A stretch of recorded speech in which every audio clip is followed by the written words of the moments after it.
Hello everyone, welcome to Kaushalam, India's best e learning platform, जहां आपको मिलते हैं अकाउंटिंग, फाइनेंस और टैक्सेशन से जुड़े डिफरेंट स्किल बेस्ड कोर्सेज, वो भी प्रैक्टिकल अप्रोच के साथ, जैसे e accounting, practices of income tax, GST और भी बहुत कुछ। तो सीखते रहिए कौशलम के साथ और बढ़ाएं अपने कदम एक उज्जवल भविष्य की ओर। आज हम बात करने जा रहे हैं प्रोविडेंट फंड विड्रॉल्स के बारे में। आप किस तरह से अपना पैसा जो प्रोविडेंट फंड में आपने जमा कराया है ऑनलाइन अप्लाई कर सकते हैं विड्रॉल के लिए, मीन्स वो पैसा आप कैसे निकाल सकते हैं। तो सबसे पहले आप समझें प्रोविडेंट फंड क्या है। प्रोविडेंट फंड आपकी सैलरी में से हुआ एक डिडक्शन है जिसमें कंट्रीब्यूशन होता है आपका भी और आपके एम्प्लॉयर का भी, और ये एक रिटायरमेंट स्कीम है, ये एक रिटायरमेंट बेनिफिट है जो आपको रिटायरमेंट या आपके रिटायरमेंट को सिक्योर करने के लिए बनाया गया है। जो भी ऑर्गेनाइजेशन प्रोविडेंट फंड रूल्स के तहत आती हैं उन्हें अपने एम्प्लॉइज का प्रोविडेंट फंड अकाउंट ओपन कराना और उसमें कंट्रीब्यूट करना जरूरी होता है। अब यहाँ ये पैसा जो आप प्रोविडेंट फंड में जमा करा रहे हैं, आपका एम्प्लॉयर जमा करा रहा है, आपका भी इसमें कोई कंट्रीब्यूशन है और आपका एम्प्लॉयर भी आपके बराबर का अमाउंट इसमें जमा कराता है। एक एम्प्लॉय अपनी बेसिक सैलरी का 12% यहाँ कंट्रीब्यूट करता है प्रोविडेंट फंड अकाउंट में और लगभग उतना ही अमाउंट आपका एम्प्लॉयर भी कंट्रीब्यूट करता है। जितना अमाउंट इस प्रोविडेंट फंड में डिपॉजिट होता है उस पर आपको इंटरेस्ट भी मिलता है। तो ये एक अच्छा खासा कह सकते हैं आप आफ्टर रिटायरमेंट एक बहुत बड़ी मदद, बहुत बड़ी हेल्प हो जाती है जब इस पैसे को आप आगे रिटायरमेंट के बाद यूज़ करते हैं। लेकिन कई बार ऐसा होता है कि हमें प्रोविडेंट फंड में जमा पैसे को बीच में भी निकालना होता है। कई बार ऐसी मजबूरी होती है, कई बार ऐसी इमरजेंसीज होती हैं जहाँ हमें इस पैसे की ज़रूरत होती है। तो क्या हम ये प्रोविडेंट फंड का पैसा रिटायरमेंट से पहले भी निकाल सकते हैं? तो नॉर्मल सा रूल ये है कि आप मतलब एम्प्लॉय अपना प्रोविडेंट फंड में जो पैसा जमा है वो एक साथ पूरा निकाल सकता है, लेकिन केवल और केवल रिटायरमेंट के बाद। ये है बेसिक कंडीशन। लेकिन आप यहाँ पर पार्शियल विड्रॉल भी कर सकते हैं या कंप्लीट विड्रॉल भी कर सकते हैं कुछ कंडीशंस में जो रिटायरमेंट के अलावा है। जैसे कंप्लीट विड्रॉल की अगर बात करें, मीन्स पूरा पैसा आप निकाल सकते हैं। एक तो बात हो गई जब आप रिटायर होते हैं उसके बाद, और दूसरी कंडीशन है जहां आप 12 महीने से ज्यादा अनएम्प्लॉयड है, मींस आपके पास कोई नौकरी नहीं है, कोई जॉब नहीं है, वहां कोई कंट्रीब्यूशन नहीं हो रहा प्रोविडेंट फंड में आपका और आपको फंड्स की जरूरत है, तो आप पूरा कंप्लीटली ईपीएफ को विड्रॉ कर सकते हैं। बट इसके लिए आपको गजेटेड ऑफिस से अटेस्टेशन लेना होगा, जरूरी परमिशन लेनी होगी। लेकिन ध्यान रहे, अगर आप अपनी जॉब छोड़ रहे हैं और दूसरी जगह जॉब करते हैं तब आप कंप्लीटली विड्रॉ नहीं कर सकते अपने प्रोविडेंट फंड को। उस केस में आप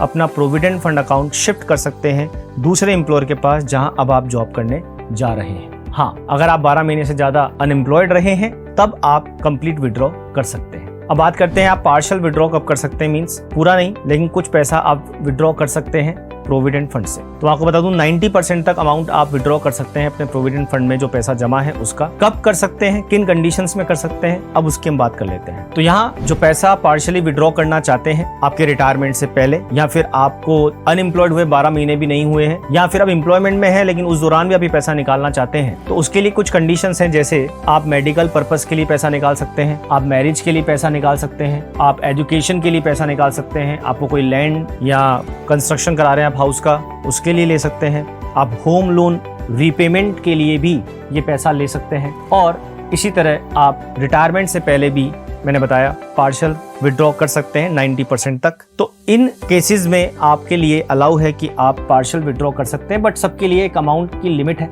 जैसे अगर आप मेडिकल पर्पस के लिए अमाउंट विड्रॉ करते हैं तो उसकी लिमिट है कि आपकी जो 6 टाइम्स ऑफ मंथली सैलरी है, बेसिक सैलरी है, या तो वो अमाउंट हुआ, या फिर आपका जो टोटल एम्प्लॉय का जो शेयर है, एम्प्लॉय का, नॉट ऑफ एम्प्लॉयर, एम्प्लॉय का जो शेयर है प्रोविडेंट फंड में प्लस उस पे जो इंटरेस्ट है, इन दोनों में से जो भी अमाउंट कम होंगे, मींस आपका जो कंट्रीब्यूशन प्लस इंटरेस्ट है और आपके 6 मंथ की जो बेसिक सैलरी है, इन दो फिगर्स में से जो भी अमाउंट कम होगा उतना अमाउंट आप विड्रॉ कर सकते हैं प्रोविडेंट फंड से, इससे ज्यादा नहीं कर सकते। उसके लिए कुछ कंडीशंस भी हैं, जैसे आपका मेडिकल ट्रीटमेंट होना चाहिए जिसके पर्पज के लिए आप पैसा निकाल रहे हैं।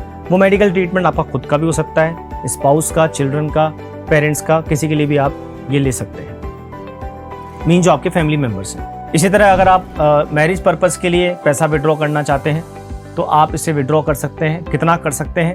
Up to 50% of employees basic salary plus DNS allowance, means आपकी जो बेसिक सैलरी है और जो डीएनएस अलाउंस है आपको मिलता है, आपको उसका 50% आप इसे विड्रॉ कर सकते हैं। लेकिन अगर आपकी बात करी जाए रिस्ट्रिक्शन की, कितना अमाउंट मैक्सिमम विड्रॉ हो सकता है इसमें, तो आपका जो खर्चा होगा शादी में, मैरिज में, उस तक वो अमाउंट लिमिट करता है। सपोज आपका 50% जो बेसिक सैलरी और DNS अलाउंस है उसका 50% अमाउंट 10 लाख से ज़्यादा हो जाता है, लेकिन आपका जो खर्चा है, कोस्ट है मैरिज की, वो 10 लाख से कम है। तो जितना आपका खर्चा है उतना ही आप मैक्सिमम विड्रॉ कर सकते हैं। इसके अलावा एक कंडीशन ये भी है इसमें कि आपको कम से कम 7 साल हो चुके हों सर्विस करते हुए। मीन्स अगर आपको 7 साल नहीं हुए हैं तो आप मैरिज के लिए ये पैसा नहीं निकाल सकते हैं। तो ऐसी कई कंडीशंस हैं।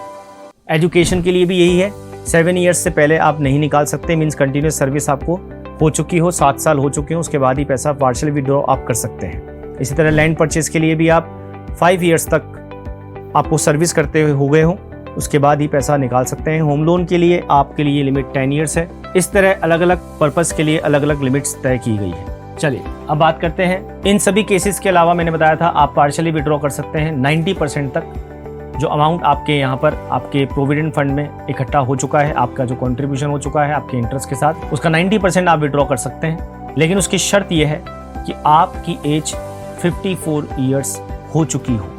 मीन्स 50 ईयर्स मीन्स 54 ईयर्स से पहले आप ये अमाउंट विड्रॉ नहीं कर सकते, ये जो मैंने पर्पस बताए उनके अलावा। यहाँ एक बात नोट करने की है कि हर एम्प्लॉय को एक यूनिवर्सल अकाउंट नंबर अलॉट किया जाता है प्रोविडेंट फंड ऑर्गेनाइजेशन के द्वारा, और ये जो UAN नंबर होता है ये आपका लाइफ टाइम रहता है, वैलिड रहता है, और ये आपके EPF अकाउंट से लिंक्ड होता है। अब आप कभी लाइफ टाइम में जॉब चेंज करते हैं, दूसरी जगह जॉब करते हैं, तो आपको अपने EPF अकाउंट को ट्रांसफ़र कराने की ज़रूरत है, केवल बंद करने की ज़रूरत नहीं है।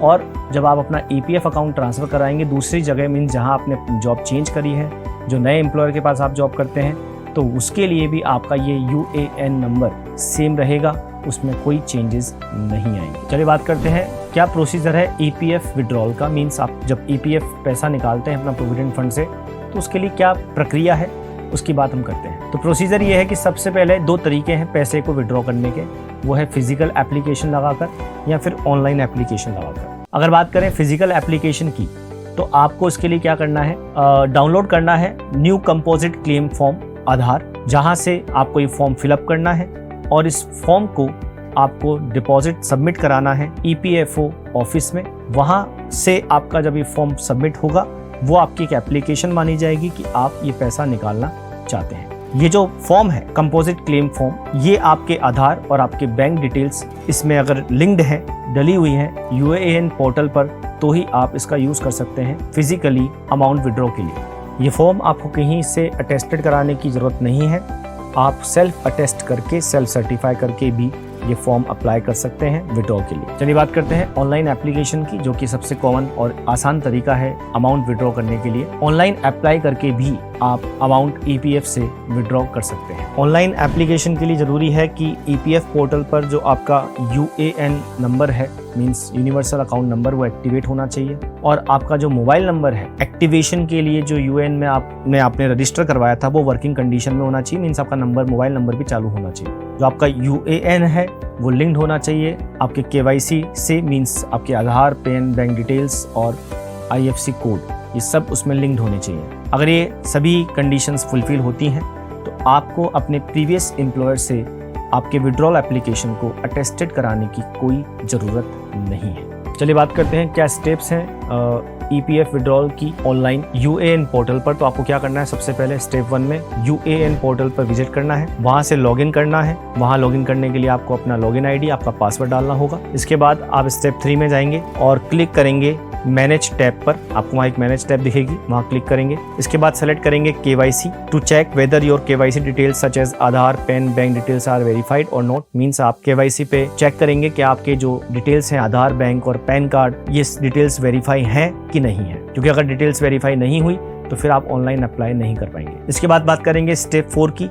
चौथी स्टेप में आपको क्या करना है, जैसे आपकी KYC डिटेल वेरीफाई हो जाती है, अब आपको जाना है ऑनलाइन सर्विसेज टैब पर। आपको वहाँ पे एक ऑनलाइन सर्विसेज टैब दिखेगा, वहाँ आपको जाना है, सेलेक्ट करना है, एक ऑप्शन दिखेगा आपको क्लेम फॉर्म 31, 19 एंड 10C, ये 3 फॉर्म होंगे जिसमें आपको ये क्लेम करना है और इन सभी फॉर्म्स को आपको यहाँ से सेलेक्ट करना है। स्टेप 5 में आपको एक स्क्रीन दिखेगी जो आपको डिस्प्ले करेगी, आपको जैसा स्क्रीन दिख रही होगी ये डिस्प्ले करेगी आपके मेंबर का नाम, KYC डिटेल और अदर जो सर्विस डिटेल्स हैं। आपको यहाँ आपका बैंक अकाउंट नंबर डालना है जिसमें पैसा आपको क्रेडिट करवाना है और मेनली यहाँ बैंक अकाउंट वही होगा जो कि ऑलरेडी UAN पर लिंक्ड है। इसके बाद आपको क्लिक करना है वेरीफाई पर। स्टेप 6 में आपको क्या करना है, साइन करना है सर्टिफिकेट ऑफ द अंडरटेकिंग और उसके बाद करना है प्रोसीड। उसके लिए आपको क्लिक करना होगा यस पर। स्टेप 7 अब क्लिक करेंगे आप proceed for online claim. Step 8 में जाएंगे। इसके बाद आपको एप्रोप्रिएट फॉर्म सेलेक्ट करना है। स्टेप 8 में जिस तरह का क्लेम आप लेना चाह रहे हैं, जैसे आप फुल क्लेम लेना चाह रहे हैं या फिर आप EPF का पार्टली क्लेम लेना चाह रहे हैं, विड्रॉ करना चाह रहे हैं, मतलब लोन या एडवांस के रूप में आप पैसा लेना चाह रहे हैं, या फिर आप पेंशन विड्रॉ करना चाह रहे हैं, तो एप्रोप्रिएट फॉर्म आपको यहाँ पर